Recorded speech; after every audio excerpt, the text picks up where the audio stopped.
Hello and welcome back to another night of First UCC's Bedtime Stories.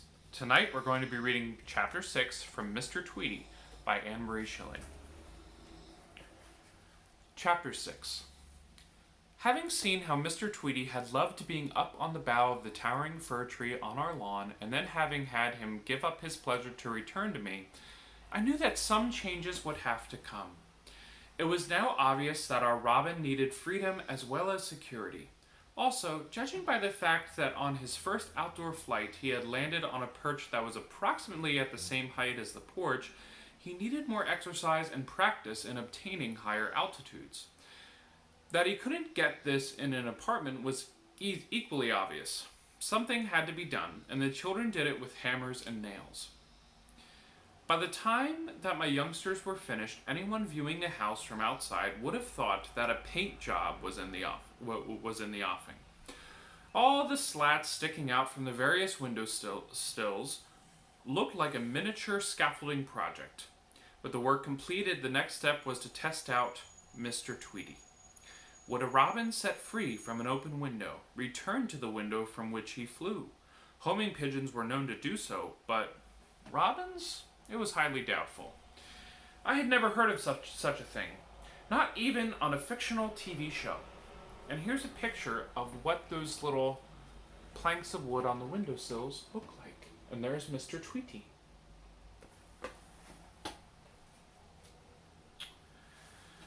With the stage all set for Mr. Tweedy's debut, the cage was placed by the open window and he urged to hop right out, which he did, hopping from one slat to another, running up and down their lengths and jumping around as if he were playing hopscotch, the biggest ham actor you ever saw. This tomfoolery went on for nearly half an hour. Then finally, he took to his wings. Talk about screeching children. "Where did he go? Did you see him fly? Watch for him, Mommy!" the children called as they raced down the stairs. Once again, Mr. Tweedy was out of sight. "He's up in the tree," someone called. "No, that's him over there." "No, that's not Mr. Tweedy." What a circus. All the neighborhood children got into the act. They all spotted robins, but not the right one. Finally, Kathy and Dave used their heads. They made all the children stop shouting. Then, when all was quiet, they called to their bird, and sure enough, Mr. Tweedy answered. "He's up on the second floor porch roof, Mom," Dave shouted to me. "See if he'll come to you. Call him, Mommy." At that point, I really was tired. All the confusion, hammering, yelling, suspense, and now I should call to a bird again? "Please, Mommy," Dave called as I hesitated. "Please." You'd have thought he was begging for his life. "All right, so I'll call him just once. Just once." But that's all it took. One robin came flying around the corner and landed neatly upon my head. From there, believe me, he went in his cage. The following afternoon, Mr. Tweedy put on his second performance. This time, however, he didn't fly far. He seemed quite content in just spanning the gap from the fir tree back and forth to the slats. Then, of his own volition, without any calling, he hopped back into his cage. Things were progressing beautifully, or so I thought. The next afternoon, our gay young friend changed his flight plan. Instead of flying over to the tree or even flying off to the porch roof, our robin flew down to the lawn, and there he sat, cocking his head, looking way up at us. Under ordinary circumstances, a robin perched upon my lawn would have given me no concern whatsoever. But Mr. Tweedy down there, that was different. I had thought that all the birds instinctually flew away from danger, and up to this point, I had assumed Mr. Tweedy would react like a wild bird in his natural habitat, flying to the tallest treetops the moment he was confronted with such. To my horror, he did no such thing. No sooner had he settled onto the lawn when one of the neighborhood children, who had witnessed his flight, rushed to the scene on his bicycle, coming to a skidding halt, only inches away from our robin, who merely hopped to one side as he still craned his neck to look up at me. The sight sent shivers up my spine. That stupid boy nearly hitting my baby. My stupid baby just sitting there. I was almost angry when I saw how unafraid he was. But how could I blame him for being such a trusting little soul? After all, he had been raised in a house filled with noise and confusion. Power saws, hammers, drills, and the like. buzzing and banging around him constantly. Nothing had ever harmed him. Only once had he nearly met with a disaster, but I had been there to protect him. That was the time he had dive-bombed the head of a carpenter who was new on the job and didn't know that I had a robin. When Mr. Tweedy had innocently zoomed close to his head, the unsuspecting carpenter had been terrified, flinging a hammer into the air. He had thought that our robin was a bat, which had come out from under the eaves, and he was absolutely petrified as bats. Aren't we all? Fortunately, the flying hammer had missed the flying bird, so Mr. Tweedy had learned nothing from the episode. The skidding bicycle had also missed him, so again, Mr. Tweedy had learned nothing. But how could he learn without getting hurt? At last, I was stumped. Not knowing how I could teach a robin to be afraid, or even knowing what he should learn to fear, henceforward, whenever Mr. Tweedy was outdoors, the children would have to stand guard on the lawn before I opened the window to let him fly. However, this precaution was not merely to protect him from little boys on skidding bicycles. There was a far greater danger to be watched for, namely, mischief. The cat, remember? As I mentioned earlier, Kathy's lovely Angora cat had been spending his nights in the shed since the end of the robin's second week in residency. He had even been cooped in the shed at times during the day when the weather got hot and the apartment door had to be left open so that we wouldn't swelter. With the robin then taking flying lessons, I couldn't take chances on a cat sneaking in on the scene. Only when Kathleen held her pet in her arms was he allowed to be in the apartment. On those occasions, many times, she would hold Mischief's paws and go close to the apple branch while telling both pets that they should be friends. This, as I realized too late, was the worst thing I could have allowed her to do. Mr. Tweedy had grown up practically nose to nose with a cat who had a score to even. After ruling the roost for over a year, Mischief hadn't enjoyed being cooped in a shed while the children were laughing and the bird was chirping. And despite Kathy's reassurances that her pet would never touch Mr. Tweedy, I had never allowed the two to be free simultaneously in the apartment.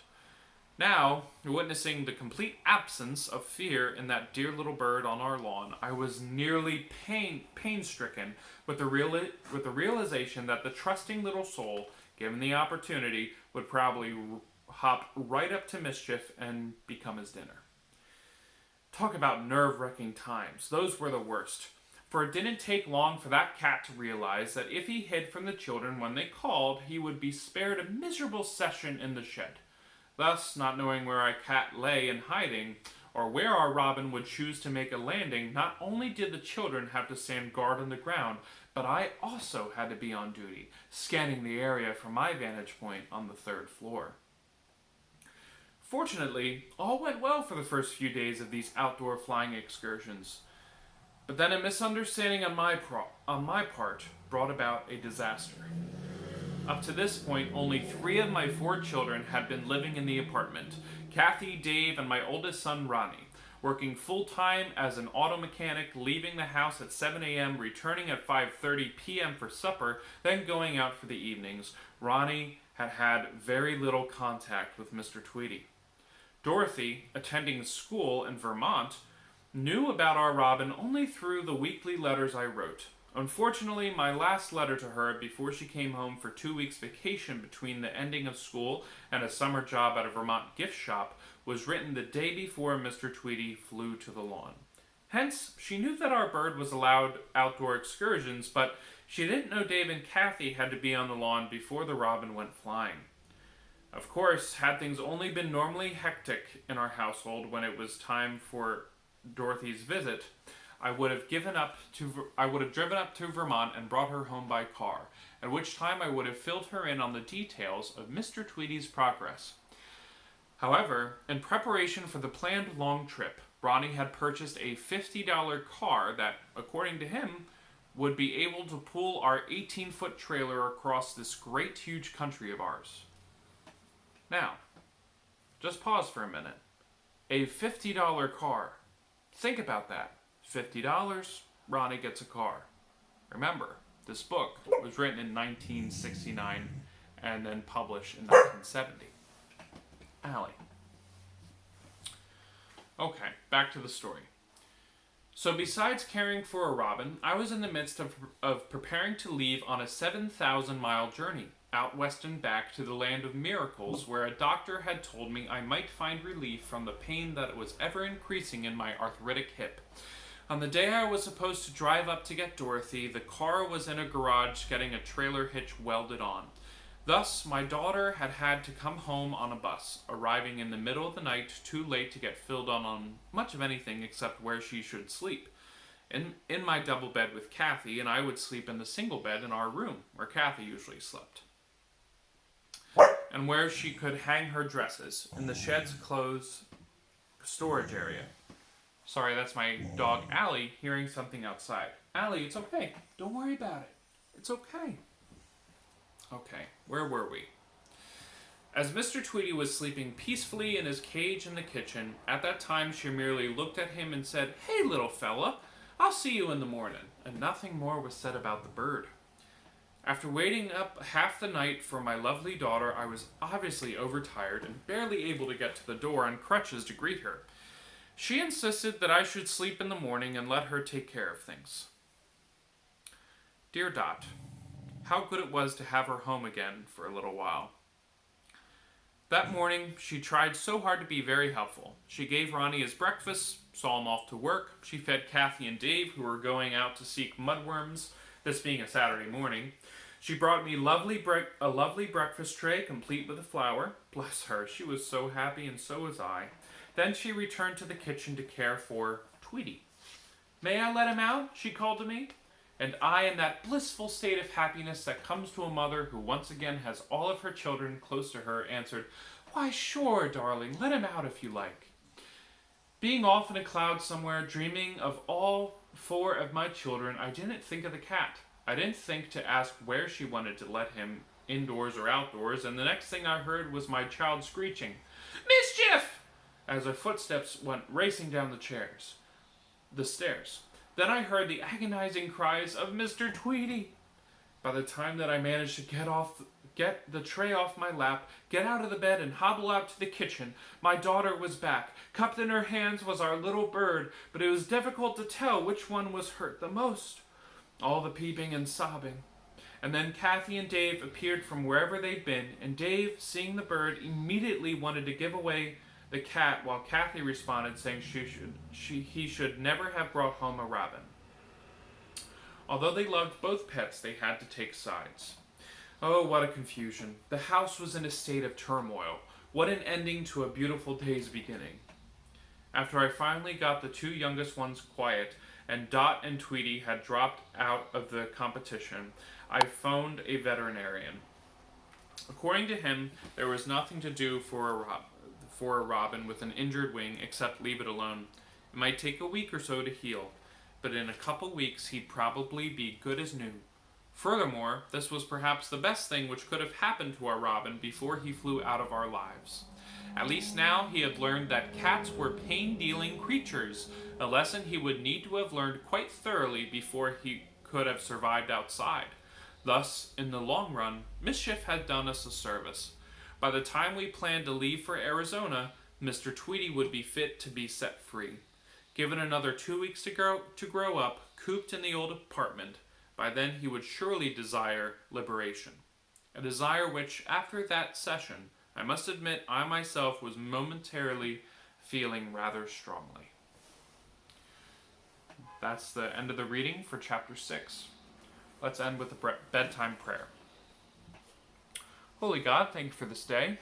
Thank you for all that you have provided for us. Help everyone watching to go to sleep peacefully and dream peaceful, wonderful dreams and wake up feeling refreshed and ready to take on the day.